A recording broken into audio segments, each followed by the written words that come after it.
Waitress throws coffee on arrogant billionaire, but how he made her pay for it shocked everyone. What would you do if your life depended on a single act of defiance? Tell us in the comments below and watch to see the shocking twist that no one saw coming. In the heart of the city, Aura Cafe was less a coffee shop and more a sanctuary for the financial elite, a place where million-dollar deals were made over cups of coffee costing a few dollars. It was here that Anna Miller, a waitress burdened with debts she could never hope to pay, moved like a ghost among giants. But her world was about to be turned upside down by the arrival of Jason Teller, a ruthless billionaire who believed that everything and everyone had a price. The delicate gold bell above the door of Aura Cafe didn't just chime, it announced. It was a sound engineered to be pleasant yet firm, a signal that someone of consequence had arrived. And no one was more of consequence than Jason Teller. He swept into the cafe not just as a customer, but as a conquering king returning to his court. Flanking him were his usual sycophants, Liam and Marcus, both impeccably dressed and wearing identical smirks. But clinging to Jason's arm, as if it were the only thing anchoring her to the planet, was Victoria Vance. She was a sculpture of calculated beauty, from her platinum blonde hair to the razor-sharp points of her designer heels. Her eyes, cold and blue, scanned the opulent cafe with an air of profound boredom, dismissing everything she saw as beneath her. Anna Miller saw them and felt a familiar wave of exhaustion. It was only 10 a.m., and the day's main attraction at the human zoo had just arrived. From behind the polished marble counter, she watched them take the best table, the one in the center of the room, forcing the other quiet patrons to become an unwilling audience to their performance. Her phone buzzed in her apron pocket. A discreet glance confirmed her worst fears. A notification from the pharmacy's automated system. Your refill for Elena Miller could not be processed. Insurance coverage denied. That was her mother's most important medication, the one that kept the pain at a manageable level. The cost without insurance was astronomical, a figure so far beyond her reach it might as well have been the distance to the moon. The crisp, polite atmosphere of Aura Cafe suddenly felt suffocating, the scent of expensive coffee and baked goods turning sour in her throat. She plastered a professional, neutral smile, a mask she had perfected over years of service, and walked toward their table, notepad in hand. Anna, her voice is even and calm. "Good morning. Welcome to Aura. Can I get you something to start with?" Victoria looked up, her gaze flicking over Anna's simple uniform with microscopic contempt.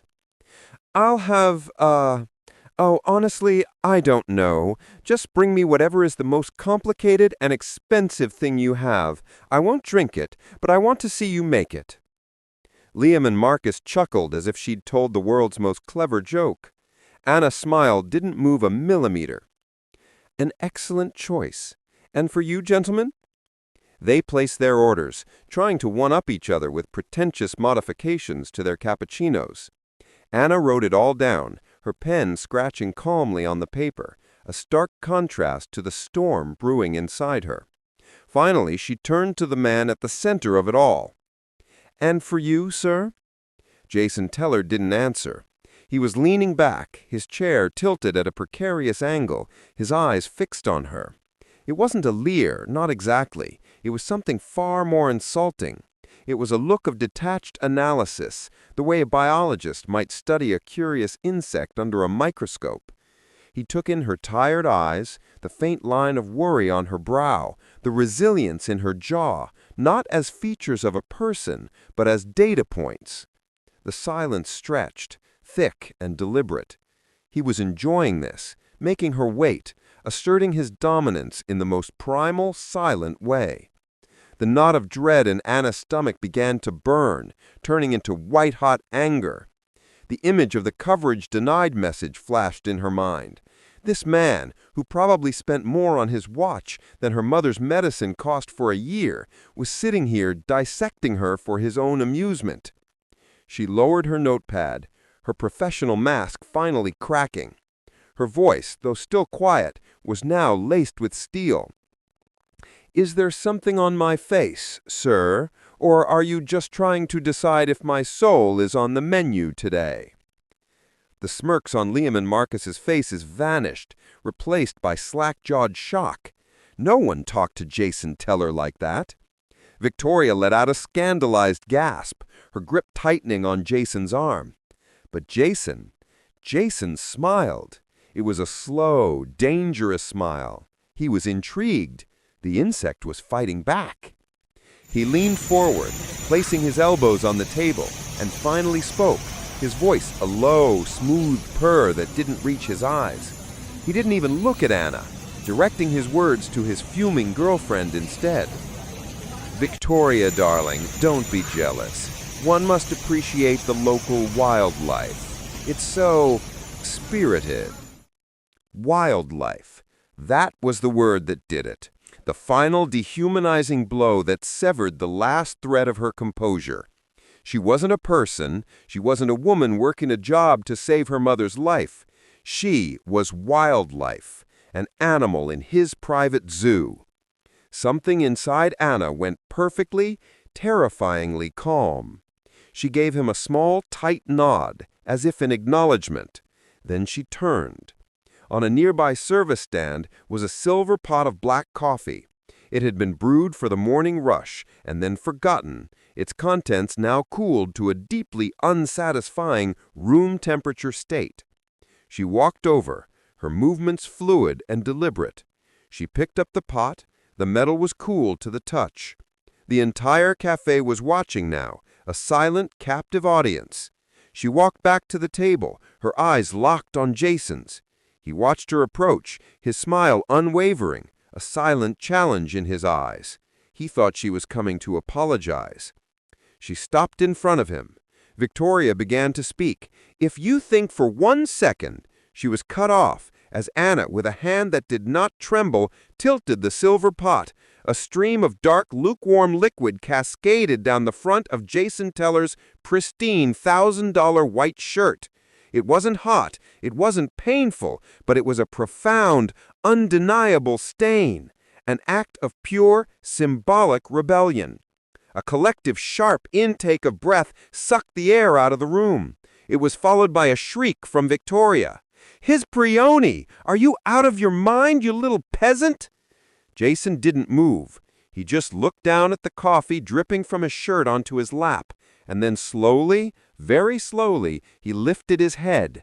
The smile was gone. His face was a blank canvas of pure, unadulterated shock. The king had been challenged, not by a rival, but by a pawn, and he had no idea what to do.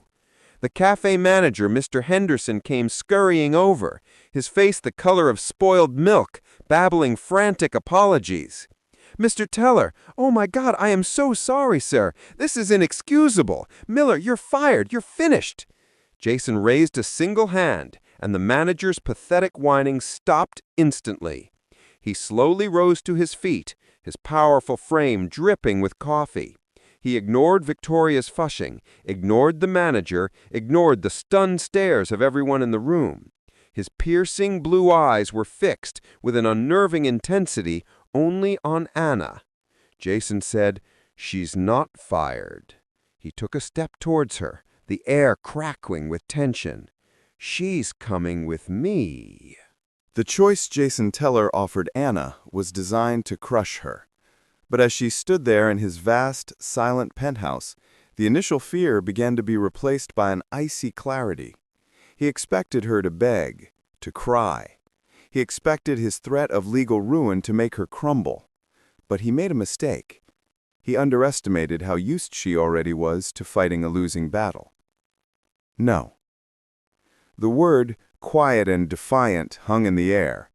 Jason, who had been turning away, stopped and turned back slowly, a look of genuine surprise on his face. "I'm sorry?" "I said no. Sue me. Take me to court.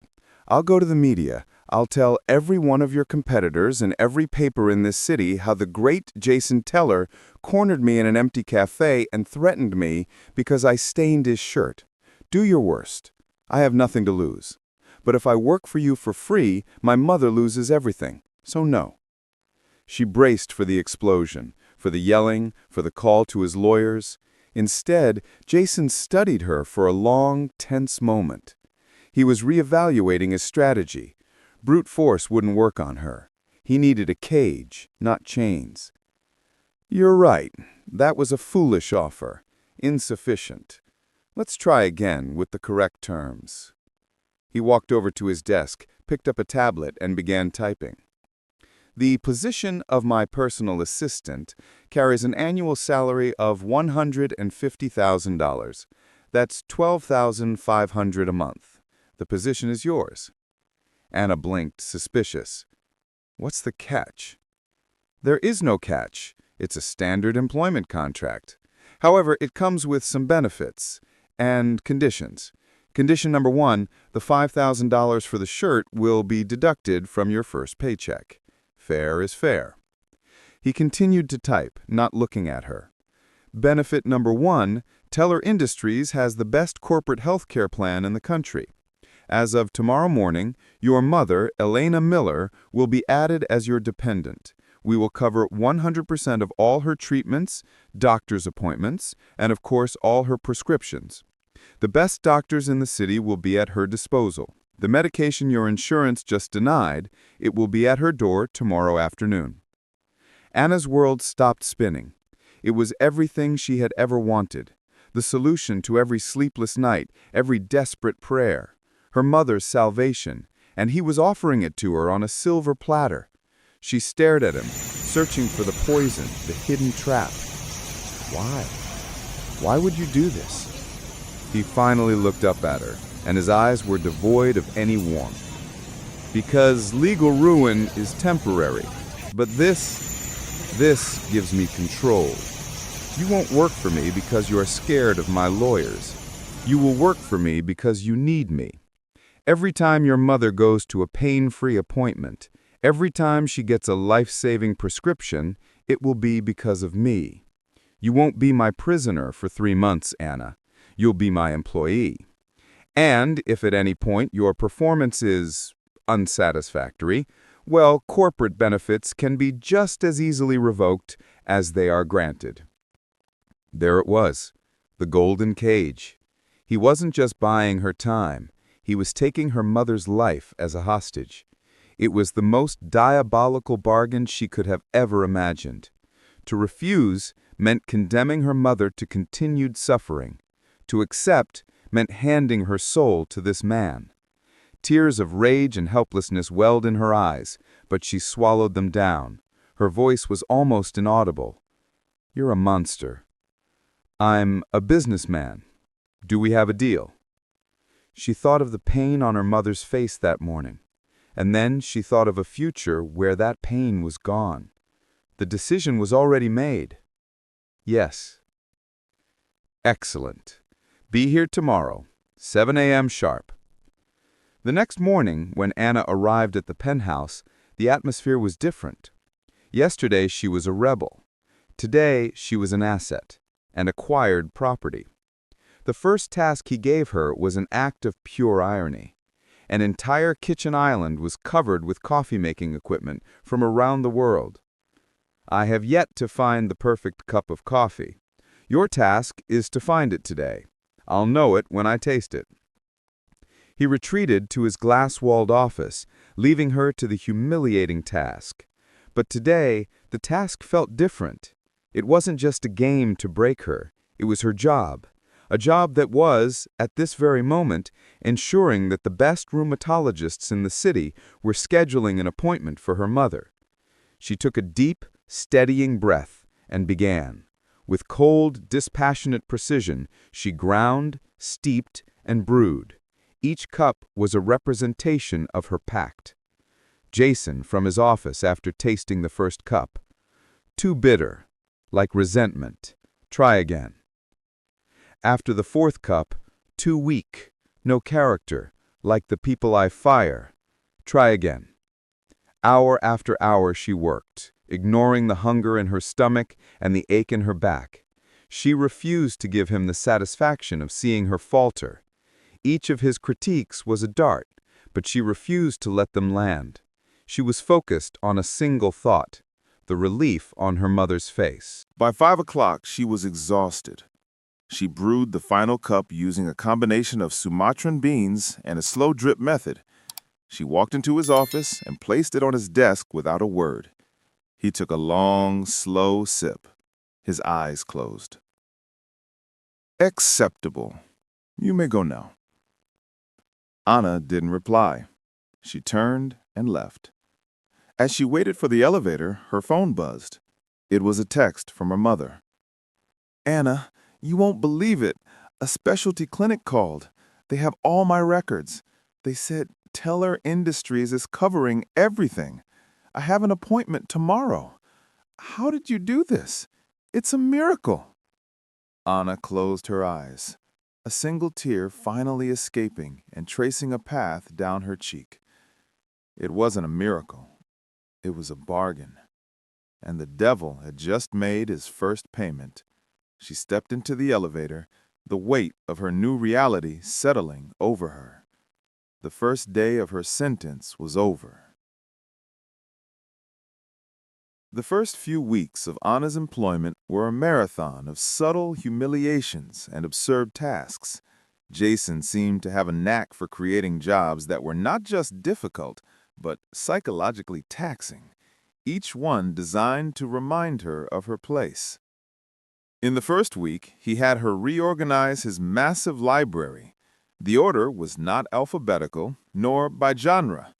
It was, as he explained with a mocking smile, by emotional impact. She spent days trying to reverse engineer the soul of a man she believed didn't have one, attempting to guess which books made him feel powerful, which made him feel nostalgic, and which he kept only to impress others. She eventually created a system he deemed intuitively correct, a compliment so vague it was almost an insult. In the second week, she became the official gatekeeper to his social life. This meant answering his personal phone, a portal to a universe of superficiality that made her head spin. Anna, on the phone, her voice devoid of emotion. Mr. Teller's office. Yes, Brittany, I'll let him know you miss the sound of his laugh. Understood. Hello, Victoria. No, he is not available.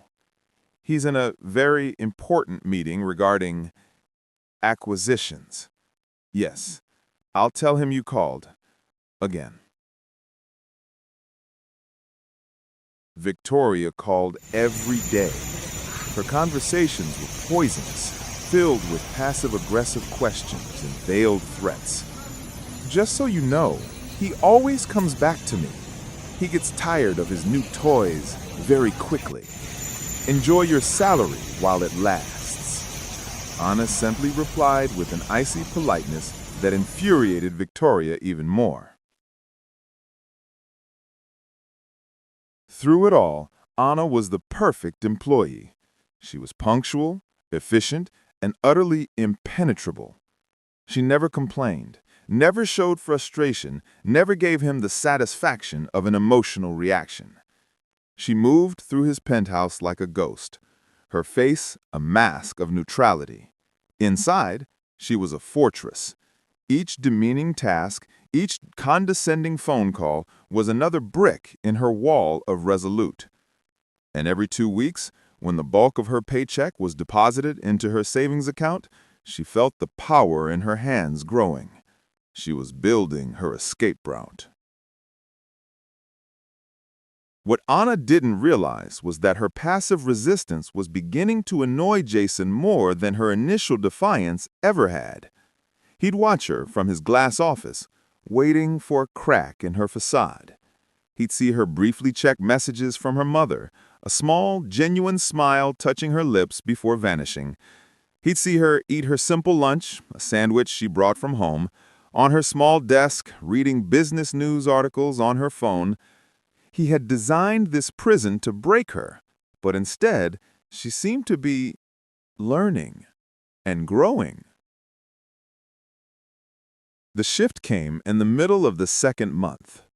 Jason was in the midst of the most brutal, hostile takeover of his career. He was attempting to acquire Sterling Finch, a rival tech firm run by an older, shrewder CEO who had been his nemesis for years. For 2 days, Jason had barely slept. The penthouse had been transformed into a war room, with Liam and Marcus acting as his lieutenants. The tension was so thick you could feel it in the air. Anna stayed in the background, keeping the coffee, now perfected, flowing, and ensuring they were undisturbed. She listened to the jargon, the financial projections, the aggressive strategies. On the second night, the crisis point hit. They were gathered around a massive touchscreen displaying Sterling Finch's financials. Jason, running a hand through his hair, a rare sign of frustration. "It doesn't make sense. Their valuation is inflated by at least 15%. I can feel it, but I can't find it.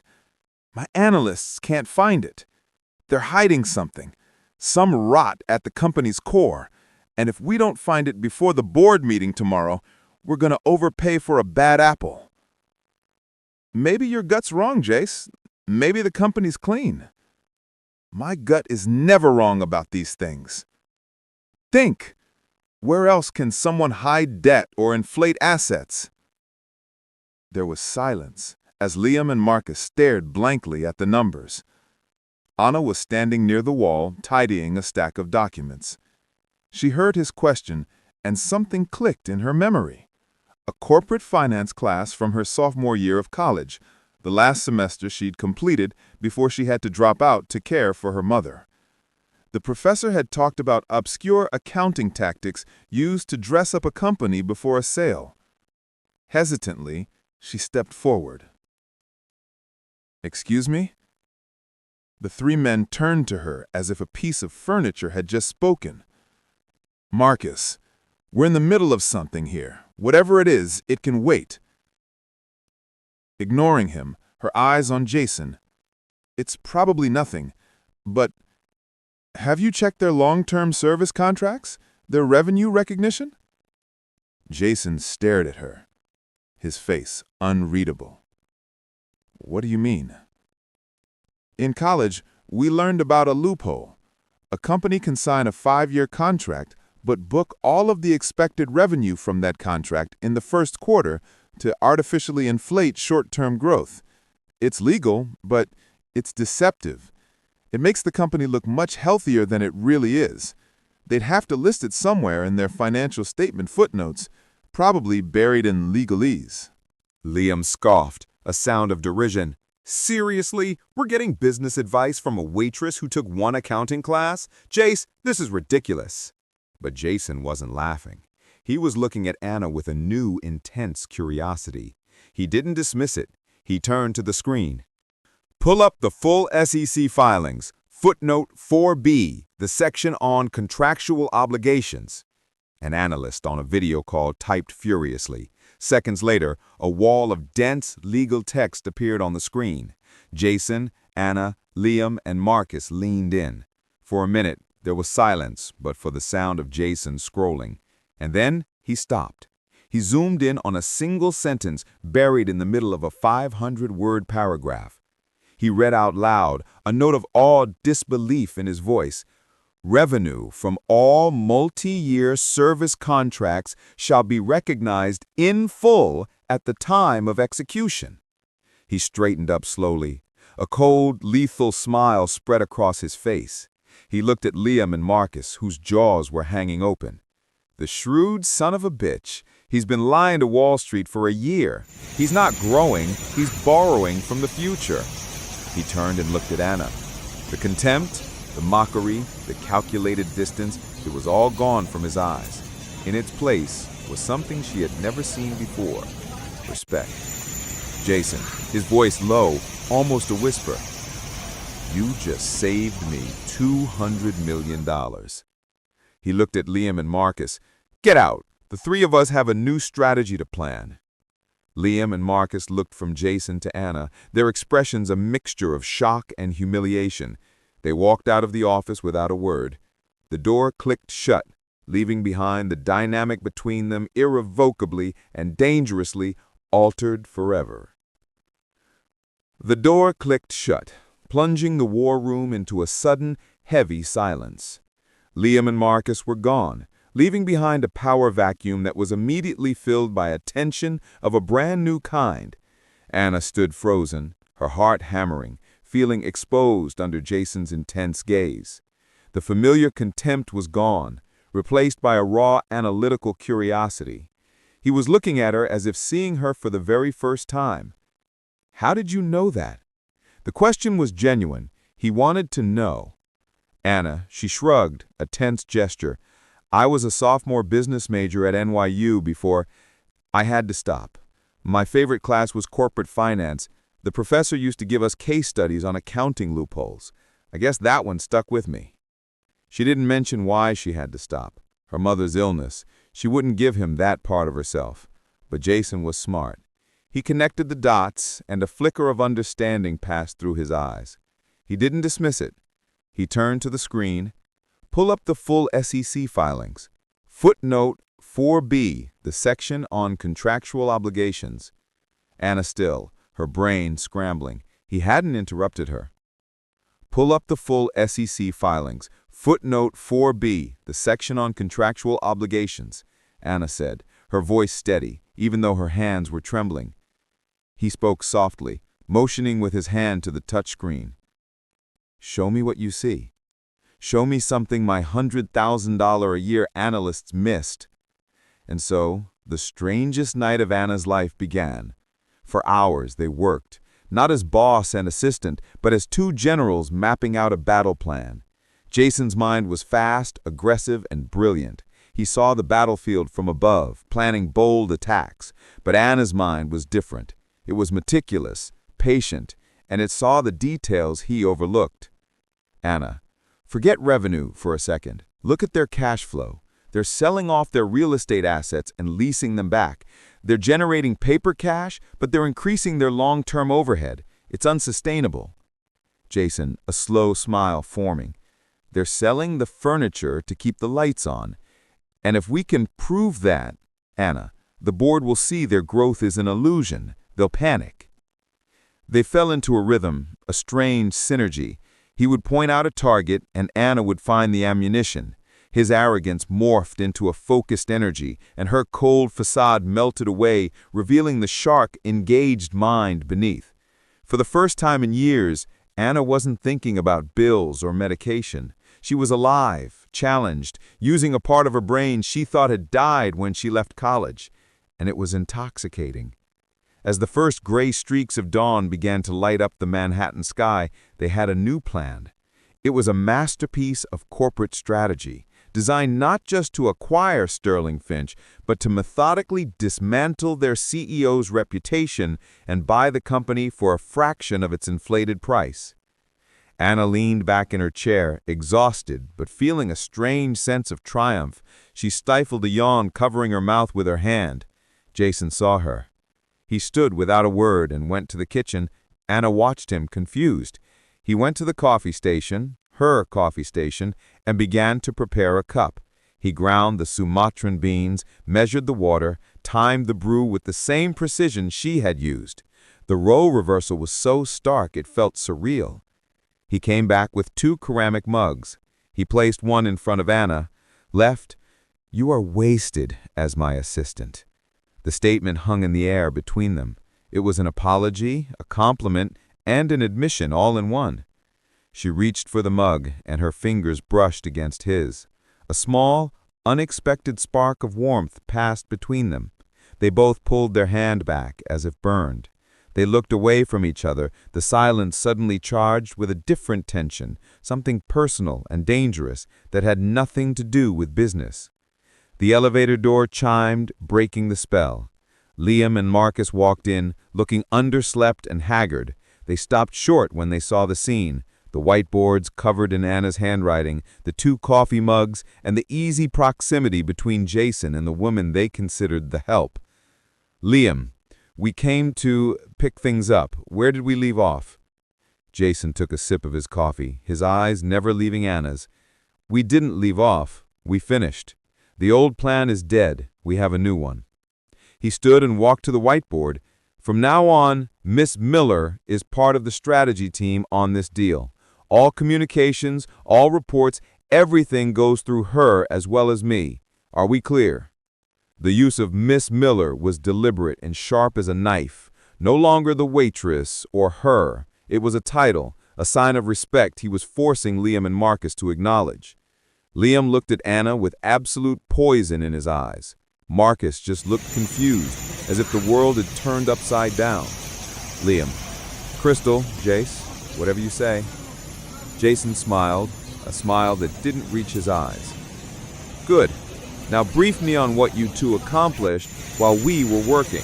As Jason began to grill his friends, Anna retreated to the edge of the room, the warm mug in her hands. Her mind was spinning. Hours ago, she was his prisoner, serving a sentence. Now he had made her his lieutenant. He had defended her. He had made her coffee. The clear, simple hatred that had sustained her for weeks was becoming clouded, complicated by this newfound respect.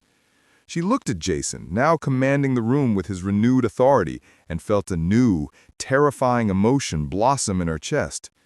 Confusion. She had come to the penthouse to fight a monster, but she was starting to suspect there was a complicated, perhaps even brilliant man underneath. And that idea was far more dangerous than hate could ever be. The days following the all-nighter transformed the penthouse from a prison into something else entirely, a headquarters. Anna was no longer Jason's personal assistant. She was his shadow, his trusted counsel in the war against Sterling Finch. They worked side by side, the formal barrier between them disintegrating with each passing hour. He stopped giving her orders and started asking her questions. What do you think of this? What's your gut feeling here? Find a weakness in their argument. He discovered her mind was like a steel knife, cutting through corporate jargon and posturing to find the truth underneath. She discovered that beneath his business brutality was a brilliant strategic mind that she couldn't help but admire. They developed a language of their own, a shorthand of looks and half-finished sentences that left Liam and Marcus completely in the dark. Their humiliation was a spectacle. They were relegated to mere errand boys, taking orders not just from Jason, but to their horror, from Anna. Jason on a conference call. Liam, I need you to get the productivity reports from the Sterling Finch factory for the last 3 years. Ms. Miller has a theory she wants to test. The way Liam gritted his teeth was almost audible over the phone. Their revenge was brewing, a dark and silent poison. They just needed the right catalyst. And the catalyst arrived in the form of Victoria Vance. She showed up at the penthouse unannounced one afternoon, looking like a goddess of vengeance in a tight red dress. She found Jason and Anna huddled over a conference table, excitedly debating profit projections, their heads nearly touching. Victoria: Well, well, well, looks like the hired help got a promotion. Jason straightened up, his face becoming a mask of coldness. Victoria, what are you doing here? I came to see my boyfriend, who's suddenly too busy to return my calls. And now I see why. You're playing house with Cinderella. It's adorable and pathetic. Anna, without looking up from the papers. Actually, we're in the process of dismantling a $10 billion conglomerate, but playing house sounds close enough. Anna's calm insolence made Victoria flush with anger. She turned on Jason. Are you going to let her talk to me like that, after everything I've done for you? What you've done is clean to my arm at parties, Victoria. What Miss Miller has done is save my company from a $200 million mistake. So yes, I am. Now if you'll excuse us, we're busy. He dismissed her with the same coldness he'd used on her at the cafe. This time, however, it was final. Victoria looked from his impassive face to Anna's, and her look wasn't just jealousy. It was pure hatred. She knew she had lost, and on her way to the elevator, she pulled out her phone and sent a text to Liam. We have a problem, and we need to solve it now. That evening, after another grueling but successful day, a quietness settled over the penthouse. The takeover was going well. They had the Sterling Finch CEO cornered. Victory was close. To celebrate, Jason opened a bottle of expensive whiskey. A toast to us, the most unlikely team in corporate history. He handed Anna a glass. The warmth of the liquor was smooth and comforting. They stood by the floor-to-ceiling window, watching the city lights glitter like a carpet of fallen diamonds. "You never told me what you wanted to do, if you had finished college." Anna watched the lights, a veil of melancholy falling over her. "I wanted to build things, not companies, not empires, real things. I was fascinated by logistics and infrastructure development. I wanted to build low-income housing, more efficient public transit systems, things that helped people get from A to B a little easier." He listened to her with an attentiveness that disarmed her. "You still can." Anna, a sad, humorless laugh. "Not with the kind of debt I have. Life doesn't work that way." Jason. He turned to face her, his voice softer than she'd ever heard it. "I spend my entire life surrounded by people who want something from me. My money, my name, my power. They look at me and see a walking vault. But you looked at me and saw a jerk in an expensive shirt. You were the first person in a decade who didn't want anything from me. You just wanted me to leave me alone. You're the most real person I've ever met." The intensity in his gaze was magnetic. The space between them shrunk, the air crackling with unspoken electricity. He was her jailer, her boss, the architect of her misery. But he was also the only man who saw her mind, not just her face or her situation. Anna, whispering, "I still want you to leave me alone." Jason, "No, you don't." And then he kissed her. It was tentative at first, a silent question. Anna should have pushed him away. She should have run. But instead she leaned into him, and the kiss deepened, becoming a release of all the weeks of tension, of intellectual battles, of anger and grudging respect. It was a kiss that made no sense, and yet it was the only thing that did. In that moment, there was no debt, no contract, no revenge. There was only them, suspended in time, on top of the world. The next morning, the air was different. There was a shyness, a thrilling uncertainty. They barely spoke, but the connection between them was a tangible thread. It was the day of the big move, a conference call with the Sterling Finch board where Jason would lay out the proof of their CEO's accounting fraud, forcing them to sell the company at a much lower price. Jason walked into the conference room with a newfound confidence. Anna watched him from her desk outside, feeling a strange surge of pride. The call began. "Ladies and gentlemen of the board, thank you for your time. I've called this meeting to present some disturbing findings regarding your company's accounting practices." He was cut off by the CEO of Sterling Finch, Richard Finch. Richard, his voice full of smug triumph. "You mean the revenue recognition loophole? Oh, I know all about your discovery, Jason. In fact, I've known for almost 24 hours. Enough time to prepare a counteroffer and alert the SEC to your predatory takeover tactics. Your trap has failed." The blood drained from Jason's face. It was impossible. Nobody knew. How? "It seems you have a leak in your ship. Someone on your team has a conscience, or a better price. They sent an anonymous email to my CFO late last night with every detail of your little strategy." Jason abruptly ended the call. His face was a mask of glacial fury. A leak. Someone had betrayed him. At that moment, Liam walked into the room, his face a mask of false concern. In his hand was a sheet of paper. "Jace, you need to see this. I was worried about security after you brought an outsider onto the team. I had IT check the server logs from last night." He placed the paper on the desk. It was a printout of an email sent from Anna's workstation to an encrypted, anonymous email address. The body of the email contained, point by point, the exact plan they had created. Jason picked up the paper, his hands shaking with rage. He looked at the email, then slowly turned and looked through the glass at Anna, who was watching him with a confused, worried expression. It all clicked into place in his mind, the poisonous narrative writing itself. The resentful waitress, the revenge for the coffee stain, the woman who had played him, seduced him, earned his trust only to stab him in the back at the most crucial moment. He strode out of the office, the paper crumpled in his fist. The man who had kissed her the night before was gone. In his place was the cold, ruthless billionaire he had met at the cafe. He stopped in front of her desk, his eyes filled with a pain and betrayal so deep it frightened her. He threw the email onto her desk. Jason, his voice was a low, broken snarl. I knew I couldn't trust you. Anna stared at the paper on her desk, then up at Jason's face, a mask of cold, betrayed fury. His words, I knew I couldn't trust you, echoed in her ears, drowning out everything else. The floor seemed to have vanished from beneath her feet. Anna, no, this isn't mine.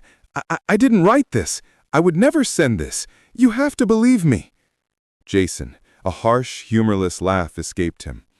Believe you. I believed you last night. I believed you when you showed me the loophole. I believed you were different. And this whole thing, it was an act, a long, elaborate revenge plot for a coffee stain, wasn't it? Liam stepped up, his voice full of false sympathy. It all makes sense, Jace. She resents you for her life. Finch probably offered her a fortune to sell you out. It's what people like her do. They take what they can get. At that moment, as if on cue, Victoria Vance swept into the office area, a look of concern on her perfectly made-up face. I heard shouting. Is everything all right? Darling, what happened? Liam showed her the printed email. Victoria placed a hand over her heart in a perfectly rehearsed gasp of shock. Oh my God, Jason, I warned you. I warned you she was a snake. You can't just pull people out of the gutter and expect them to be loyal. Every word they spoke was a nail in the coffin of Jason's trust. His logic was being poisoned by his anger and humiliation. He, the master of the universe, the takeover genius, had been played by a waitress. The wound to his pride was deeper than any financial loss. Anna, desperate, her eyes pleading with Jason. Jason, please look at me. Please think about it. Why would I do this? We were winning. We were winning. Jason, his voice was dangerously low. I don't know. Maybe for money. Maybe for revenge. Maybe you just like to watch the world burn. Frankly, I don't care. He turned to her, and the man who had kissed her the night before was completely gone. In his place was the executioner. Jason, get your things. You have 5 minutes to be out of this building. You're fired. Anna's breath hitched. Fired. But that wasn't the worst part. The bargain. Anna, please, don't do this. The deal. My mother. Jason. He laughed. A truly cruel sound. Oh, the deal. The deal was contingent on you being a trustworthy employee. You are not. Therefore, the employment contract is terminated, for cause effective immediately, and with it, all benefits. He leaned in, his voice a venomous whisper for her ears only. Your mother's insurance coverage ends at midnight. I hope whatever Finch paid you was worth it. That was the kill shot. The pain was so sudden and overwhelming she felt like she'd been punched in the gut. This wasn't just about losing a job or his trust. This was about her mother's life, which he was now using as his final, cruelest weapon. The monster she met at the cafe was back, worse than ever. She didn't plead anymore. The fight went out of her. She just stood there, hollow and defeated. Jason, loudly to his security guards who had quietly appeared, escort Ms. Miller out of this building. Make sure she doesn't take anything that doesn't belong to her. As the guards led her away, she passed Victoria and Liam, who watched her with triumphant, barely concealed smirks. Her last look was at Jason. He had his back to her, staring out the window at the city, his posture rigid and unyielding. The bus ride home was a silent torture. Every happy face, every laughing couple seemed like a mockery of her pain. The world went on, indifferent to her complete and utter destruction. She had flown so close to the sun, glimpsed a future she never thought possible, only to have her wings melted and fall back to earth, lower than ever before. She walked into her small, dark apartment. The silence was crushing. She sat on her worn-out sofa, and finally the tears came, racking, painful sobs that tore through her chest. She cried for the betrayal, for the lost trust, for the kiss that now felt like a cruel lie. But most of all, she cried because she would have to make the hardest phone call of her life. She picked up the phone, her hands trembling, and dialed her mother's number, her heart heavy with the news she would have to deliver. The miracle was over. Meanwhile, back in the penthouse, Jason's rage was beginning to ebb, leaving behind the cold, empty wreckage of pain. Victoria was trying to comfort him, her hand on his shoulder, but her touch felt plastic, false. He shrugged her off. "I need to be alone." After they had gone, he went to the window, the same spot where he and Aina had stood the night before. Her whiskey glass was still there, untouched. He picked it up, the echoes of their kiss haunting him. His mind, trained to find patterns and inconsistencies, began to work against his will. The betrayal seemed so perfect, so clean. The email, Liam had gotten it too quickly, and the language optimized synergy, leveraging assets. It was the empty corporate jargon Liam used, not Aina's precise, direct language. And then he remembered something else. The timestamp on the email was 11:15 p.m. At 11:15 p.m., they weren't at their computers. They were here, at this window.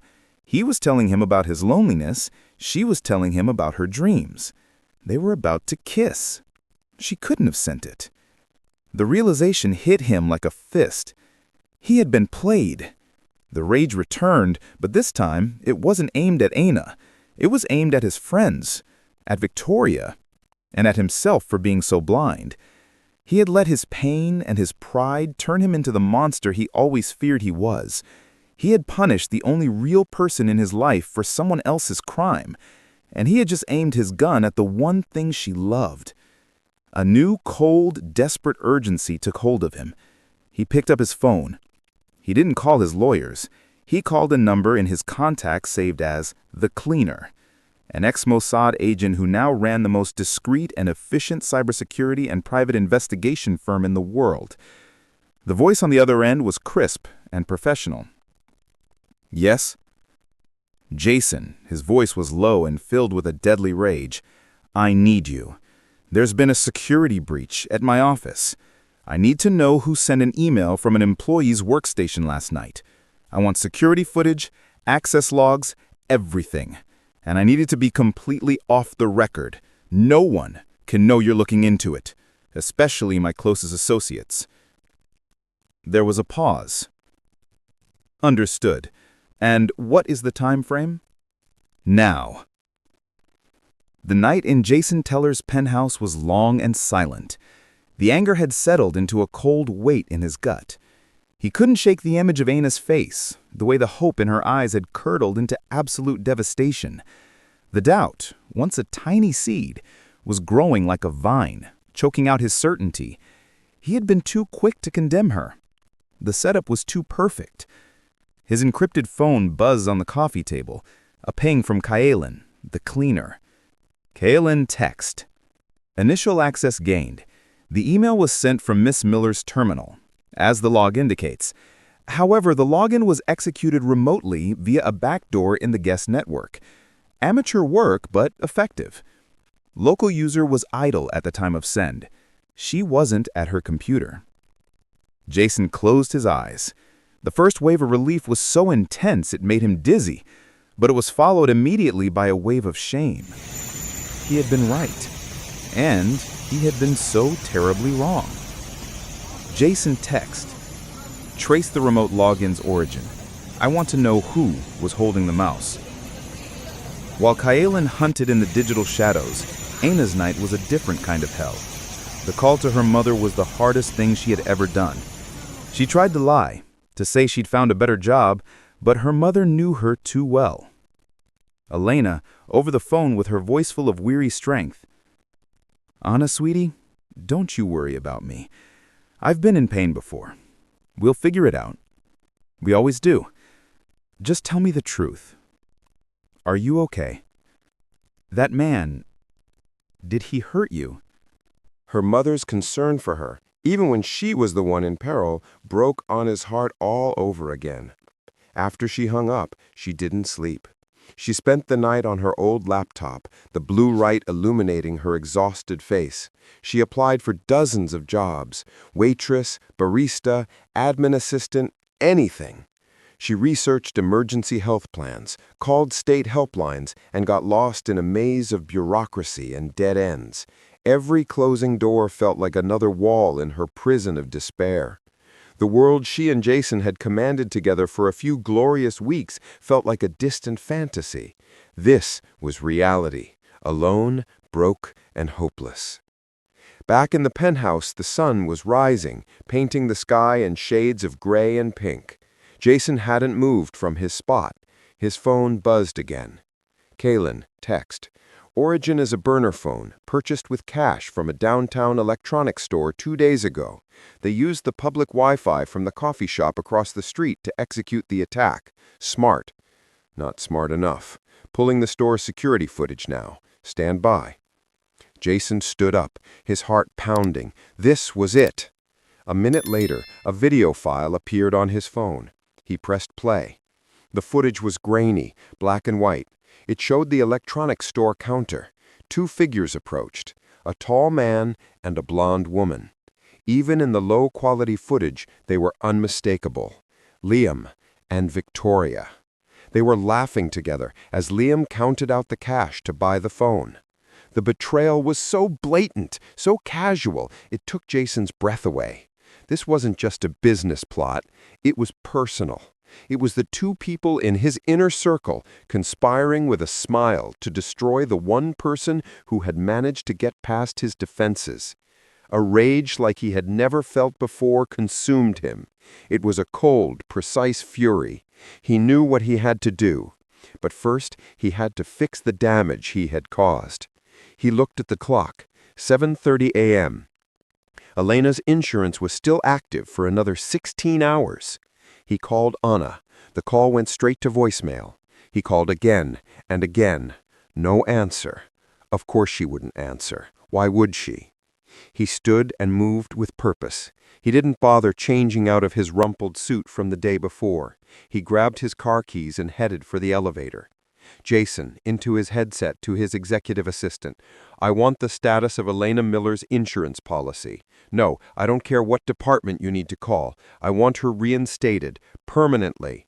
Set up a trust, pay it out of my personal pocket, do whatever it takes, and I want written confirmation in an hour. Yes, I know what I said yesterday. Now do what I'm telling you today. He descended to the garage, the engine of his supercar roaring to life, a sound of contained fury. He tore out into the city streets, weaving through morning traffic with a reckless disregard for his own safety.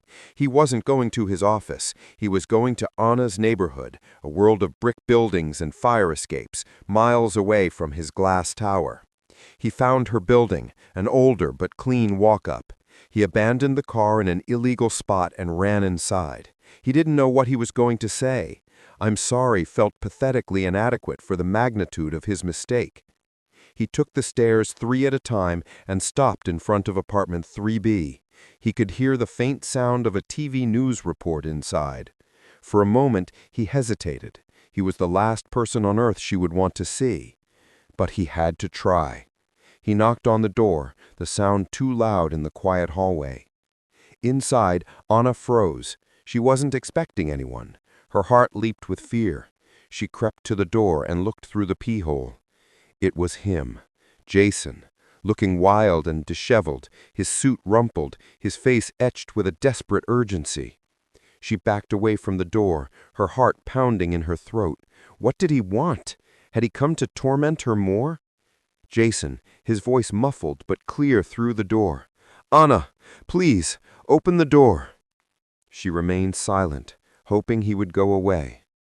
Anna, his voice louder, more desperate. I know you're in there. Please, I made a terrible mistake. I was wrong about everything. I know who leaked the email. It wasn't you. Anna, please, I need to talk to you. He pressed his forehead against the door, the cool varnish against her skin. I know I don't deserve it, but I am begging you. Open the door. Anna stood on the other side of the door, Jason's desperate voice echoing in her small apartment. Every survival instinct screamed at her to stay quiet, to let him leave, to protect herself from more pain. He had broken her. He had used her most vulnerable point against her with a surgeon's precision. But beneath the pain and anger, the plea in his voice sounded genuine. The arrogance was gone, replaced with a desperation she never thought he'd hear from him. Slowly, her hand trembling, she turned the deadbolt. The door creaked open, and there he was. The dim hallway light illuminated a man who looked as broken as she felt. His eyes were red-rimmed with exhaustion and remorse. He didn't try to come in. He just stood there on the threshold, as if he knew he had no right.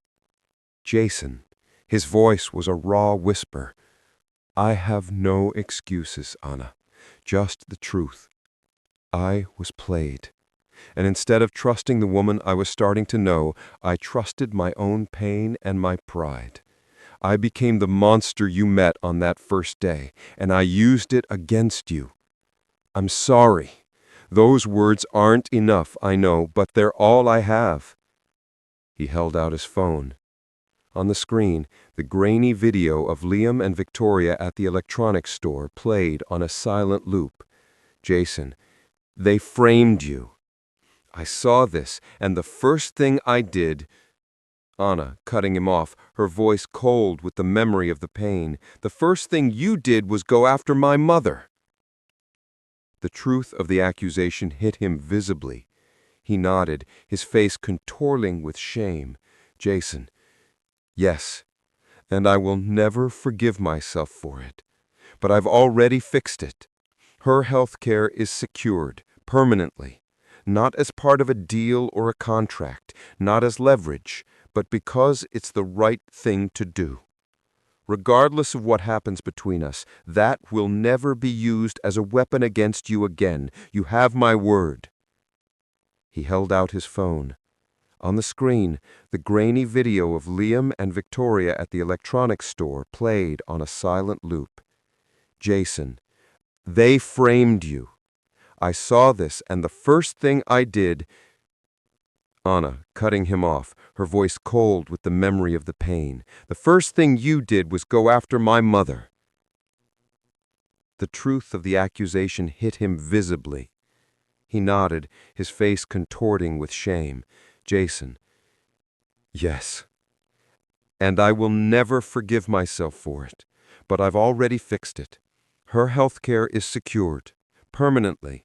Not as part of a deal or a contract, not as leverage, but because it's the right thing to do. Regardless of what happens between us, that will never be used as a weapon against you again. You have my word. He met her gaze, and for the first time, she saw complete vulnerability in his eyes. The armor was gone. Jason, I'm not asking you to forgive me. But I need to make this right.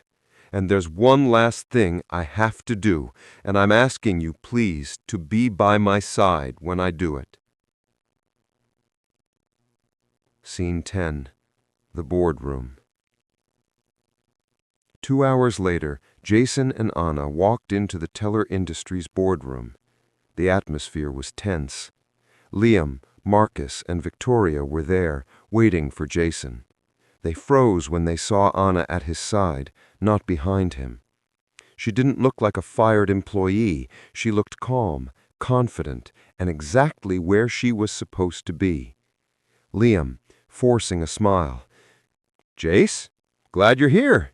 We were just discussing next steps to mitigate the damage that she caused. Jason. Yes, let's talk about the damage. With a tap on his tablet, the massive screen on the boardroom wall came to life. It wasn't financial charts. It was the security footage of Liam and Victoria buying the burner phone, blown up in high definition for all to see. Liam's smile vanished. Victoria's face went pale as a ghost. Jason, you two made a very serious mistake. You thought you were playing a game with me, but what you did wasn't a game.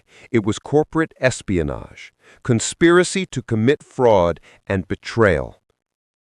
He turned to Liam and Marcus. You're both fired.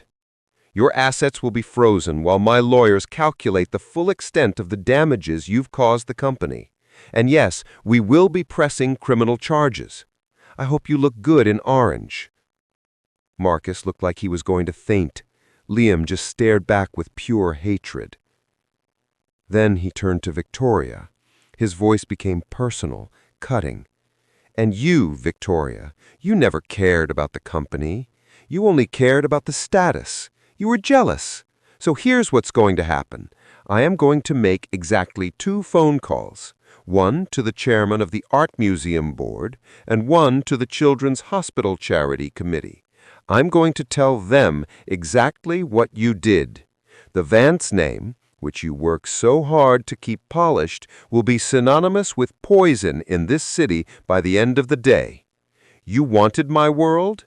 You are no longer welcome in it. He looked at them, 3 of them, his face like stone. Now get out of my building.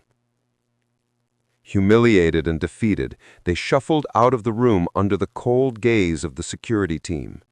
The door clicked shut, leaving Jason and Anna alone in the silence. Justice had been served. Jason turned to Anna, the fury in his face dissipating, leaving behind a weary exhaustion. Thank you for being here.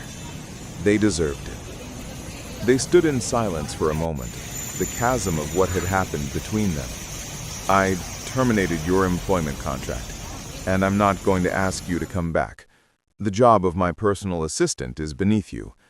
He walked toward her, stopping at a respectful distance. But I would like to offer you a new one, a different kind of partnership. You told me you wanted to build things that help people. So I am creating a new division at Teller Industries, the Teller Foundation. Your mission, should you choose to accept it, will be to use our resources to fund and develop the projects you told me about. Affordable housing, public transit, whatever you see fit. You will have total autonomy and a budget that will make your eyes water. You won't work for me, Anna. You will work with me. It was her dream. The dream she thought had died years ago, now resurrected and offered to her by the man who, days earlier, had been her enemy. It was redemption. It was respect. It was a future. Tears welled in Anna's eyes, but this time they were not tears of pain or anger. They were tears of hope. Why? Because you reminded me that I should be building things that matter, too. And there is nothing I want to build more than a future with you, if you'll have me. 1 year later, Anna Miller stood at a podium, the city skyline behind her. She was confident, radiant, and in command, hosting the groundbreaking ceremony for the Elena Project, the first of the Teller Foundation's many high-quality, affordable housing complexes.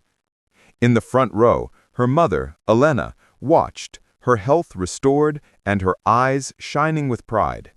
And next to her sat Jason. He wasn't on the stage. He wasn't in the spotlight. He was in the audience, watching Anna with a love and admiration so profound it was palpable. Later, as the crowd dispersed, they walked together, hand in hand, looking up at the new building. You know, on second thought, that shirt really did cost you a fortune. Best money I ever spent. He kissed her, not with the desperate passion of before, but with the quiet certainty of 2 partners, 2 equals, who had walked through fire and found each other on the other side. They had started with an act of defiance in a coffee shop, but they had built an empire of redemption together. In a Sunday morning. A spacious, sun-drenched kitchen. It is not the cold steel and marble of Jason's former penthouse, but a warm, inviting space with wooden cabinets, a quartz countertop cluttered with books and newspapers, and a large window overlooking a garden. It is the home they chose together. The Sunday morning smelled of fresh coffee and pancakes. Anna, wearing a comfortable sweatshirt and her hair in a messy bun, was at the stove, humming quietly as she flipped a golden-brown pancake. Jason entered the kitchen, already dressed in jeans and a simple t-shirt, holding 2 mugs. He paused for a moment in the doorway, just watching her, a genuine, easy smile on his face. It was an expression no one in the business world ever saw. "Careful. If you make pancakes that perfect, I'm going to start expecting it every day. I'll get spoiled." "Oh, don't worry. Tomorrow morning we're back to my tyranny of oatmeal and fruit. This is just a special treat because you finally conceded that my idea for the community park project was better than yours." He came up behind her and wrapped his arms around her waist, resting his chin on her shoulder and inhaling the scent of her hair. "It was a tactical retreat, not a surrender, and your idea was only marginally better." She laughed, leaning her head back against his. "Keep telling yourself that. Now, hand me the plate." He let her go and reached for a plate, but he hesitated, a mischievous glint in his eye. He glanced at the coffee maker on the counter. It was a high-end espresso machine, but next to it sat a simple French press. "You know, I was thinking, all this happiness, this domestic bliss, it's starting to get a little boring." "Oh, is it? And what's your solution, business genius? A hostile takeover of the homeowners association?" "No, I was thinking I might make a snide comment about your humble origins, or perhaps I'll just stare at you dismissively for a full minute without saying a word, just to spice things up, remind us of the old days." Anna turned, spatula in hand, like a mock weapon. She studied him, her eyes dancing with amusement. "You wouldn't dare. I'm the head of the Teller Foundation. I control billions of dollars. I could ruin you." "But I still have the security footage of you throwing coffee on me. It's prime blackmail material. I might leak it to the press. Billionaire philanthropist Anna Miller has a violent, caffeinated past." Anna put the spatula down and laughed, a real carefree sound. "You're ridiculous." "But I'm your ridiculous." He kissed her softly, a kiss filled with the comfort and familiarity of 1,000 mornings, just like this one. When they broke apart, his tone grew more serious. He took her hand. "Seriously, though, do you regret any of it?" Anna looked around the sunlit kitchen, at the pancakes on the plate, at the face of the man she loved. She thought of the scared, angry waitress she had been, a person just fighting to survive the day. "I regret the hurt. I regret being scared. I regret having to lie to my mother. But—" She squeezed his hand. "I don't regret the coffee. That coffee put us on the path we needed to be on. It broke through the shell of both of us. It stained my favorite shirt. And it cleansed your soul. I'd say it was a fair trade." They smiled at each other, a perfect understanding passing between them. The past wasn't something to be forgotten. It was the foundation upon which they had built this beautiful new life. Together, they sat down at the kitchen table to eat the pancakes, the billionaire who learned humility and the waitress who learned to dream again, each other's unexpected miracle. The story of Anna and Jason teaches us a powerful lesson. A person's true value isn't found in their bank account or the clothes they wear, but in the strength of their character and the courage of their convictions. Anna, a waitress the world chose to ignore, possessed an integrity that money couldn't buy. And Jason, a billionaire who thought he had everything, learned that the greatest wealth is having someone you can truly trust. Always remember, a single act of kindness or one moment of courage can change the course of a life.